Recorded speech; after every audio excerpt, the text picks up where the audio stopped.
Hi guys, welcome back to our channel guys. எல்லோரும் எப்படி இருக்கீங்க? நல்லா இருப்பீங்கன்னு நினைக்கிறேன். இந்த வீடியோவில் நம்ம எதை பற்றி பார்க்க போகிறோம்னா, நீங்கள் ப்ரிவியூவில் பார்த்துட்டு இருக்க மாதிரி சிம்பிள் அண்ட் சூப்பரான ஒரு போஸ்டர் எடிட்டிங் தான் கைஸ். அதுவும் பர்த்டே போஸ்டர் எடிட்டிங் எப்படி இன்ஷாட்டை மட்டுமே யூஸ் பண்ணி எடிட் பண்ண போகிறதுங்கிறத பற்றி தான் இந்த வீடியோவில் பார்க்குறோம். வீடியோவில் பார்த்தீங்கன்னா நம்ம சேனலுக்கு புதுசாக யாராவது வந்து நீங்கள் இந்த வீடியோ பார்த்தீங்கன்னா நீங்கள் சப்ஸ்கிரைப் பண்ணாலும் பரவாயில்ல கைஸ். வீடியோ பிடிச்சிருந்தா போகிறது முன்னாடி ஒரு லைக் மட்டும் கொடுத்துட்டு போயிடுங்க. எல்லா வீடியோலையும் நான் சொல்லிட்டு தான் கைஸ் இருக்கேன், ஆனால் யாருமே லைக் கூட போடுறது இல்லை. சரி வாங்க வீடியோவில் போயிடலாம். ஃபர்ஸ்ட் ஆஃப் ஆல் வந்து இன்ஷாட்டை ஓப்பன் பண்ணி ஃபோட்டோ செக்ஷனுக்குள்ளே வந்துடுங்க. நெக்ஸ்ட்டு கேன்வாஸ் செலக்ட் பண்ணிங்க. செலக்ட் பண்ணி முடிச்சதுக்கப்புறமா பேக்ரவுண்டுக்குள்ளே போய்ட்டு நீங்கள் பிளாக் கலர் பேக்ரவுண்டை செட் பண்ணிங்க. செட் பண்ணி முடிச்சதுக்கப்புறமா இந்த பிஎன்ஜி வந்து நான் டிஸ்கிரிப்ஷன் தரேன், நீங்கள் டவுன்லோட் பண்ணி யூஸ் பண்ணிங்க. பிஎன்ஜி ஆட் பண்ணி பிப் ஆப்ஷனுக்குள்ளே போய்ட்டு பிஎன்ஜி ஆட் பண்ணுங்கள். ஆட் பண்ணி முடிச்சதுக்கப்புறமா கரெக்டாக உங்களுக்கு தேவையான போர்ஷனில் ரெண்டு சைடு தெரிகிற மாதிரி ஃபிக்ஸ் பண்ணுங்கள். நான் ஃபிக்ஸ் பண்ணுற மாதிரி தான் நீங்கள் ஃபிக்ஸ் பண்ணணும்லாம் ஒன்றும் இல்லை கைஸ், உங்களுக்கு பிடிச்ச மாதிரி ஃபிக்ஸ் பண்ணிங்க. நான் வந்து கொஞ்சம் லைட்டாக கிராஸாக ஃபிக்ஸ் பண்ணியிருக்கேன், அதை நீங்கள் ஸ்க்ரீனை பார்த்தீங்கனாலே தெரியும். ஃபிக்ஸ் பண்ணி முடிச்சதுக்கப்புறமா ரைட் சைடு ஸ்க்ரோல் பண்ணிங்கன்னா அது அப்படியே காப்பின்னு ஒன்று இருக்கும். அந்த காப்பியை செலக்ட் பண்ணிங்கன்னா ஃபோட்டோ வந்து அப்படியே டூப்ளிகேட் ஆகும். அதை நீங்கள் கீழே கொண்டு வந்து உங்களுக்கு தேவையான இடத்துல ஃபிக்ஸ் பண்ணிடுங்க. ஃபிக்ஸ் பண்ணி முடிச்சதுக்கப்புறமா ஃபோட்டோ வந்து சேவ் பண்ணுங்கள் கைஸ்.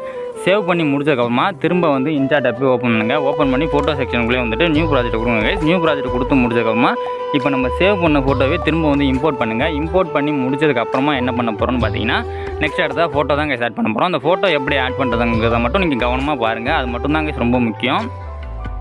திரும்ப வந்து பிப் ஆப்ஷனுக்குள்ள வந்துடுங்க. பிப் ஆப்ஷனுக்குள்ள வந்துட்டு பிப்புக்கு பதில் கிராப்புக்குள்ளே போயிடுச்சு. பிப் ஆப்ஷனுக்குள்ள வந்துடுங்க. பிப் ஆப்ஷனுக்குள்ள வந்துட்டு நீங்கள் வந்து 3 ஃபோட்டோ வந்து செலக்ட் பண்ணுற மாதிரி இருக்கும். அந்த 3 ஃபோட்டோவுமே உங்களுக்கு தேவையான சைஸில் இருந்தால் போதும். அதுவும் அது லேண்ட்ஸ்கேப்பில் இருந்தால் ஃபோட்டோ இன்னும் மாசாக இருக்கும் கைஸ். நான் வந்து வெர்டிகலில் உள்ள ஃபோட்டோ வந்து சூஸ் பண்ணிட்டேன். லேண்ட்ஸ்கேப்பில் உள்ள ஃபோட்டோலாம் இருந்ததுன்னா கரெக்டாக பக்காவாக எடிட் பண்ணலாம் கைஸ். இதை வந்து ஃபஸ்ட்டு வந்து கிராப் பண்ணிங்க. லேண்ட்ஸ்கேப்பில் இருந்தால் நீங்கள் கிராப் பண்ண வேண்டிய தேவை இருக்காது. சப்போஸ் வெர்டிகலில் இருந்தால் நீங்கள் கிராப் பண்ணி தாங்க ஆகணும். கிராப் செக்ஷனுக்குள்ளே போய்ட்டு 4:3 ஒரு ரேஷியோ இருக்கும், அதை வச்சு நீங்கள் கிராப் பண்ணுங்கள். கிராப் பண்ணி முடிச்சதுக்கப்புறமா ஃபுல் ஸ்க்ரீன் ஜூம் இன் பண்ணிவிட்டு நெக்ஸ்ட் அதை கொண்டு வந்து கீழே உள்ள அந்த பேப்பர் கிழிஞ்சா மாதிரி இருக்கல கைஸ், அதை கீழே உள்ள ஃபோட்டோவில் ஃப்ரேமில் வந்து நம்ம ஃபிக்ஸ் பண்ண போகிறோம். அதை எப்படி ஃபிக்ஸ் பண்ணுறேன்னு பாருங்கள். ஃபஸ்ட்டு வந்து மாஸ்க் செக்ஷனுக்குள்ளே வந்துருங்க. மாஸ்க் செக்ஷனுக்குள்ளே வந்து ஃபஸ்ட் ஒன் மாஸ்க்கு தான் செலக்ட் பண்ணணும். ஆனால் நான் ஃபஸ்ட்டு தேர்ட் ஒன்று வந்து நான் செலக்ட் பண்ணி ஃபிட் பண்ணி பார்த்தேன், அது வந்து கரெக்டாக இல்லை. அதனால் நான் திரும்ப லாஸ்ட்டாக வந்து ஃபஸ்ட் ஒன் மாஸ்க்கே செலக்ட் பண்ணிவிடுவேங்க. ஃபஸ்ட் ஒன் மாஸ்க்கை வந்து நீங்கள் செலக்ட் பண்ணுங்கள். செலக்ட் பண்ணி முடிச்சதுக்கப்புறமா அந்த பாக்ஸை மட்டும் நீங்கள் லைட்டாக அட்ஜஸ்ட் பண்ணிங்கன்னா அந்த எரேஸ் பண்ண மாதிரி ஒரு எஃபெக்ட் கிடைக்கும். அதுதான் கைஸ் நம்மளுக்கு தேவை. அந்த மாதிரி லைட்டாக நீங்கள் அட்ஜஸ்ட் பண்ணிவிட்டு கீழே கொண்டு வந்து நான் ஃபிக்ஸ் பண்ணுற மாதிரி ஃபிக்ஸ் பண்ணிங்கன்னா கரெக்டாக அதில் வந்து நீங்கள் ஃபிக்ஸ் ஆகிடும் கைஸ் ஃபோட்டோ வந்து. நான் திரும்ப மாஸ்க்கை சேஞ்ச் பண்ணுவோம், அதை நீங்கள் ஸ்க்ரீனை பார்த்தீங்கன்னாலே தெரியும். சேஞ்ச் பண்ணி முடிச்சதுக்கப்புறமா அதை அப்படியே ரொட்டேட் பண்ணிங்க. ரொட்டேட் பண்ணிவிட்டு அந்த பாக்ஸை மட்டும் லைட்டாக அட்ஜஸ்ட் பண்ணிங்கன்னா தெரியும். அப்படி ஃபோட்டோவுக்கு கீழே இருக்க மாதிரி இருந்ததுன்னா அந்த லைனை வச்சு நீங்கள் லைட்டாக ஸ்வைப் அப் பண்ணிங்கன்னா இப்போது லைனுக்கு மேலே கோடு போகும் கைஸ். அதை பார்த்தீங்கனாலே ஸ்க்ரீனை பார்த்தீங்கனாலே தெரியும். நெக்ஸ்ட் அந்த பாக்ஸை அட்ஜஸ்ட் பண்ணிவிட்டு கரெக்டாக ஃபஸ்ட்டு ஃபோட்டோ வந்து நீங்கள் ஃபிக்ஸ் பண்ணி முடிச்சிடுங்க. இதே மாதிரி தான் கைஸ் ஆஸ் யூஸ்வல் நம்ம 3 ஃபோட்டோவுமே ஆட் பண்ண போகிறோம். கரெக்டாக அந்த ஃப்ரேமில் வந்து ஃபிட் ஆகிற மாதிரி நீங்கள் ஃபிட் பண்ணணும். அது 3த்தையுமே நீங்கள் ஸ்க்ரீனை பார்த்தீங்கனாலே தெரியும். நெக்ஸ்ட்டு வந்து ஃபஸ்ட்டு ஃபோட்டோ வந்து ஆட் பண்ணி முடிச்சாச்சு. நெக்ஸ்ட்டு செகண்ட் ஒன் ஃபோட்டோ வந்து நீங்கள் செலக்ட் பண்ணுங்கள். அதே ப்ராசஸ் தான் கைஸ். லேண்ட்ஸ்கேப்பில் இருந்தால் நீங்கள் கிராப் பண்ண வேண்டிய தேவை இருக்காது. திரும்ப சொல்கிறேன், வெர்டிகல் ஷேப்பில் இருந்தால் நீங்கள் கிராப் பண்ணி தான் கைஸ் ஆகணும். அதுவும் எந்த ரேஷியோன்னு நான் சொல்லிட்டேன், 4:3 ரேஷியோவில் நீங்கள் கிராப் பண்ணுங்கள். கிராப் பண்ணி முடிச்சதுக்கப்புறமா செகண்ட் ஒன் ஃபோட்டோ வந்து நம்ம மேலே டாப்பில் கொண்டு போய் ஃபிக்ஸ் பண்ண போகிறோம். டாப்பில் ஃபிக்ஸ் பண்ணுறதுக்கு வந்து என்ன பண்ண போகிறோம்னு பார்த்தீங்கன்னா ஃபஸ்ட்டு வந்து டாப்பை வந்து நம்ம வந்து மாஸ்க்கு செலக்ட் பண்ணி எரேஸ் பண்ண எஃபெக்ட் கொண்டு வந்தோம். இதில் வந்து பாட்டமை செலக்ட் பண்ணி நம்ம எரேஸ் பண்ண எஃபெக்ட்டை கொண்டு வந்து கீழே வந்து அதில் வந்து அந்த பேப்பர் கிழிஞ்ச மாதிரி இருக்குல்ல கைஸ், அதில் வந்து நம்ம ஃபிட் பண்ணணும். அது எப்படி பண்ணுறேன்னு நீங்கள் ஸ்க்ரீனை பார்த்தீங்கனாலே தெளிவாக புரியும் கைஸ். ஃபஸ்ட்டு வந்து மாஸ்க் செக்ஷனுக்குள்ள வந்துடுங்க. ஃபஸ்ட் ஒன் மாஸ்க்கை வந்து நீங்கள் செலக்ட் பண்ணுங்கள். ஃபஸ்ட் ஒன் மாஸ்க்கை செலக்ட் பண்ணி முடிச்சதுக்கப்புறமா அந்த பாக்ஸை மட்டும் நீங்கள் லைட்டாக அட்ஜஸ்ட் பண்ணிங்கன்னா போதும் கைஸ். ஃபுல்லாலாம் அட்ஜஸ்ட் பண்ணாதீங்க, லைட்டாக அட்ஜஸ்ட் பண்ணிவிட்டு அந்த லைன் உங்களுக்கு எதோட தேவையோ அதோட நீங்கள் அட்ஜஸ்ட் பண்ணிங்கன்னா போதும். சப்போஸ் கிராஸாக நீங்கள் ஃபிட் பண்ணியிருந்தீங்கன்னா கிராஸாக அந்த லைனை அட்ஜஸ்ட் பண்ணுற மாதிரி இருக்கும். அதெல்லாம் அட்ஜஸ்ட் பண்ணி முடிச்சதுக்கப்புறம் நீங்கள் கரெக்டாக ஃபோட்டோ வந்து ஃபிட் பண்ணுங்கள். ஃபிட் பண்ணி முடிச்சதுக்கப்புறமா தேர்ட் ஒன் ஃபோட்டோ தான் கொஞ்சம் கஷ்டமாக இருக்கும். அதை நான் எப்படி பண்ணுறேன் நீங்கள் ஸ்க்ரீனை பாருங்கள். ஃபஸ்ட்டு தேர்ட் ஒன் ஃபோட்டோ வந்து நீங்கள் செலக்ட் பண்ணிங்க. செலக்ட் பண்ணி முடிச்சதுக்கப்புறமா லேண்ட்ஸ்கேப்பில் இருந்தால் கிராப் பண்ண தேவையில்லை, அது எல்லாத்தையுமே சொல்கிறது தான். கிராப் பண்ணி முடிச்சதுக்கப்புறமா தேர்ட் ஒன் மாஸ்க்கு வந்து இதுக்கு நீங்கள் செலக்ட் பண்ணுங்கள். இதுக்கு வந்து தேர்ட் ஒன் மாஸ்க்கு தான் செலக்ட் பண்ணி ஆகணும். அப்படி இல்லைனா நீங்கள் செகண்ட் ஒன் மாஸ்க்கு கூட செலக்ட் பண்ணலாம். நான் வந்து தேர்ட் ஒன்று செலக்ட் பண்ணியிருக்கேன். தேர்ட் ஒன்று செலக்ட் பண்ணி முடிச்சதுக்கப்புறமா அந்த மாஸ்க் ஆப்ஷனுக்குள்ளே போய்ட்டு அதில் வந்து அந்த ரைட் சைடில் ஒரு ஏரோ மார்க் இருக்கும், அதை வந்து நீங்கள் ஃபுல்லாக ஃபிட் பண்ணுங்க. நெக்ஸ்ட் அடுத்ததாக டாப்பில் ஒரு ஏரோ மார்க் இருக்கும் கைஸ், அதை வந்து அந்த ஃப்ரேம் இருக்குல்ல கைஸ், சென்டரில் உள்ள ஃப்ரேம், அதுக்கு தகுந்த மாதிரி நீங்கள் அட்ஜஸ்ட் பண்ணிங்க. அட்ஜஸ்ட் பண்ணி முடிச்சதுக்கப்புறமா கீழே உள்ள பாக்ஸை வந்து நீங்கள் லைட்டாக அட்ஜஸ்ட் பண்ணணும். லைட்டாக அட்ஜஸ்ட் பண்ணிங்கன்னா அந்த எரேஸ் பண்ண எஃபெக்ட் கிடைக்கும். பண்ணி முடிச்சதுக்கப்புறமா கரெக்டாக கொண்டு வந்து அந்த ஃப்ரேமில் ஃபிட் ஆகிற மாதிரி ஃபிட் பண்ணிடுங்க. இதை தான் கைஸ் நான் ரொம்ப நேரமாக ஃபிட் பண்ணி பார்த்துட்டு அப்புறம் லாஸ்ட்டாக ஒரு டைம் ஃபிக்ஸ் பண்ணிட்டேன்.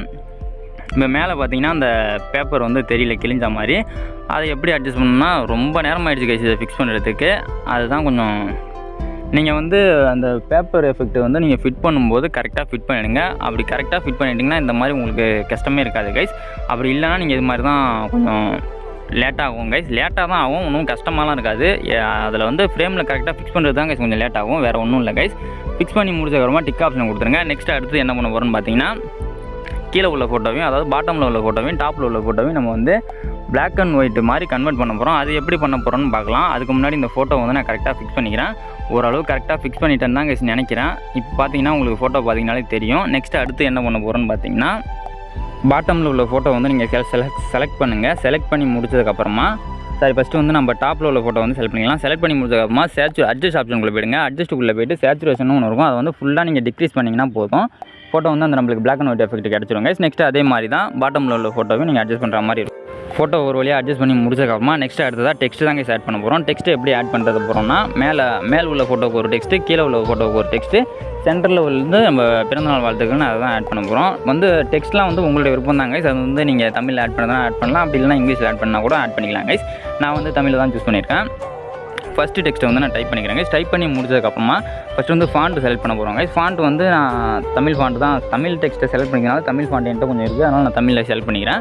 உங்களுக்கு இந்த ஃபாண்ட் தேவைன்னா நீங்கள் கமெண்ட் பாக்ஸில் கேளுங்க, அப்படி லிங்க் கொடுக்க முடிஞ்சால் கொடுக்குறேன், அப்படி இல்லைனா இன்ஸ்டாவில் டிஎம் பண்ண சொல்கிறேன். நீங்கள் டிஎம் பண்ணுங்கள், நான் உங்களுக்கு தனியாக சென்ட் பண்ணுறேன் கைஸ். ஃபஸ்ட்டு வந்து செலக்ட் பண்ணி முடிச்சதுக்கப்புறமா ஃபாண்ட் செலக்ட் பண்ணி முடிச்சதுக்கப்புறமா நெக்ஸ்ட்டு கலர் ஆப்ஷனுக்குள்ளே வந்துடுங்க. கலர் ஆப்ஷனுக்குள்ளே வந்து ஒயிட் கலர் சூஸ் பண்ணுங்கள். ஒயிட் கலர் பார்டரும் ஒயிட் இது கைஸ், க்ளோவும் ஒயிட்டு. க்ளோ வந்து ஒரு 20 ஃபிட் பண்ணுங்கள், கரெக்டாக இருக்கும்.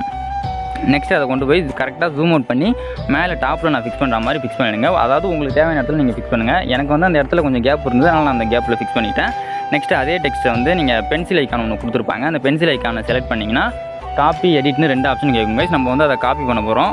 காப்பி பண்ணி முடிச்சதுக்கப்புறமா காப்பி பண்ணி கரெக்டாக கொண்டு வந்து கீழே உள்ள ஃபோட்டோக்கு வந்து எந்த இடத்துல ஃபிக்ஸ் பண்ண போகிறீங்களோ அந்த இடத்துல ஃபிக்ஸ் பண்ணுங்கள். ஃபிக்ஸ் பண்ணி முடிச்சதுக்கப்புறமா அந்த பென்சில் ஐக்கானை டிக் பண்ணிங்கன்னா எடிட்னு ஆப்ஷன் இருக்கும். அந்த எடிட் ஆப்ஷனுக்குள்ளே போய்ட்டு நீங்கள் டெக்ஸ்ட்டை மட்டும் சேஞ்ச் பண்ணுங்கள். டெக்ஸ்ட்டை சேஞ்ச் பண்ணிவிட்டு கலர் இது மாதிரி உங்களுக்கு ஒயிட்டாகவே அதாவது டிம்மாக தெரியுற மாதிரி தெரிஞ்சதுன்னா நீங்கள் கலரை சேஞ்ச் பண்ணிங்க. நான் வந்து பிளாக் கலர் சேஞ்ச் பண்ணியிருப்பேன், நீங்கள் ஸ்க்ரீனை பார்த்தீங்கனாலே தெரியும். கலர் ஆப்ஷனுக்குள்ளே போய்ட்டு ஃபஸ்ட்டு எல்லாத்துக்குமே ஒயிட்டு கொடுத்தோங்க. நெக்ஸ்ட்டு இங்கே வந்து எல்லாத்துக்குமே பிளாக் கொடுக்க போகிறோம். டெக்ஸ்ட்டு கலரும் பிளாக்கு, பார்டரும் பிளாக்கு, நெக்ஸ்ட்டு க்ளோவும் பிளாக் கைஸ். அப்படி கொடுத்தோம்னா அந்த ஒயிட் கலரில் இருக்கும்போது நம்மளுக்கு பிளாக் வந்து கொஞ்சம் டார்க்காக தெரியும், அதுக்காக தான் கொடுத்துருக்கேன். நெக்ஸ்ட் அடுத்ததாக தேர்ட் ஒன் வந்து என்ன பண்ண போகிறோன்னு பார்த்தீங்கன்னா, அதை வந்து கரெக்டாக ஃபிக்ஸ் பண்ணி முடிச்சிருங்க. நெக்ஸ்ட் அடுத்ததாக தேர்ட் ஒன் சென்டரில் வந்து நம்ம அந்த பர்த்டே விஷஸ் வந்து நம்ம ஆட் பண்ண போகிறோம். அதையும் நான் தமிழில் தாங்க ஆட் பண்ணியிருக்கேன். ஃபஸ்ட்டு வந்து ஆட் டெக்ஸ்ட் கொடுத்து நீங்கள் டெக்ஸ்ட்டை வந்து டைப் பண்ணிங்க. டைப் பண்ணி முடிச்சதுக்கப்புறமா இதுக்கு வந்து ஃபாண்ட் வந்து சேஞ்ச் பண்ண போகிறோம் கைஸ். என்ன ஃபாண்ட்டுன்னு பார்த்தீங்கன்னா, என்கிட்ட கொஞ்சம் ஃபாண்ட் இருக்குது, அதில் தான் ஒன்று சேஞ்ச் பண்ண போகிறேன். அந்த ஃபாண்ட்டை சேஞ்ச் பண்ணி முடிச்சதுக்கப்புறமா சைஸை வந்து நீங்கள் ஃபுல்லாக வந்து குறைச்சிடுங்க. நான் வந்து இந்த பிறந்தநாள் வந்து சின்னதாக தெரிகிற மாதிரியும் அந்த வாழ்த்துக்கள் வந்து பெருசாக தெரிகிற மாதிரியும் ஃபிட் பண்ண போகிறேன். இதெல்லாம் வந்து உங்களோட விருப்பம் தாங்க. நீங்கள் உங்களுக்கு தேவையான மாதிரி ஃபிட் பண்ணிங்க. ஃபஸ்ட்டு வந்து ஃபிட் பண்ணி முடிச்சதுக்கப்புறமா கலர் வந்து ஒரே கலர் சூஸ் பண்ணுங்கள். நீங்கள் எந்த கலர் சூஸ் பண்ணுறீங்களோ அதே கலரே வந்து பார்டரும் க்ளோவும் கொடுங்க. கலர் மாற்றி கொடுத்தீங்கன்னா அந்த டெக்ஸ்ட் வந்து பார்க்குறது நல்லா இருக்காது, அதுக்காக தான் சொல்கிறேன். நெக்ஸ்ட்டு வாழ்த்துக்கள்னு டைப் பண்ணிக்கிறேங்க. டைப் பண்ணி முடிச்சதுக்கப்புறமா இதுக்கு நம்ம ஃபாண்ட் வந்து சேஞ்ச் பண்ணிவிட்டு கலர் ஆஸ் யூஷுவல் கலரும் சேஞ்ச் பண்ண போகிறோம். சேஞ்ச் பண்ணி முடிச்சதுக்கப்புறமா கரெக்டாக கொண்டு போயிட்டு அந்த பிறந்தநாள் கீழே கொண்டு போய் கரெக்டாக ஃபிக்ஸ் பண்ணிட்டோம்னா வீடியோ வந்து முடிஞ்சிடுச்சு. அதாவது நீங்கள் ஆவலுடன் எதிர்பார்த்து கொண்டிருந்த அந்த போஸ்ட்டும் ரெடி ஆகிடுச்சு கைஸ். அவ்வளோதான் அந்த போஸ்ட்டு. இதோட அந்த வீடியோவும் முடியுது. இது போல இன்னொரு இன்ட்ரெஸ்டிங்கான வீடியோட நெக்ஸ்ட் வீடியோ சந்திக்கிறேன் guys. Bye guys and love you to all. கண்டிப்பாக இன்னொரு இன்ட்ரெஸ்டிங்கான வீடியோட நாளைக்கு வருவாங்க guys. Bye guys and love you to all.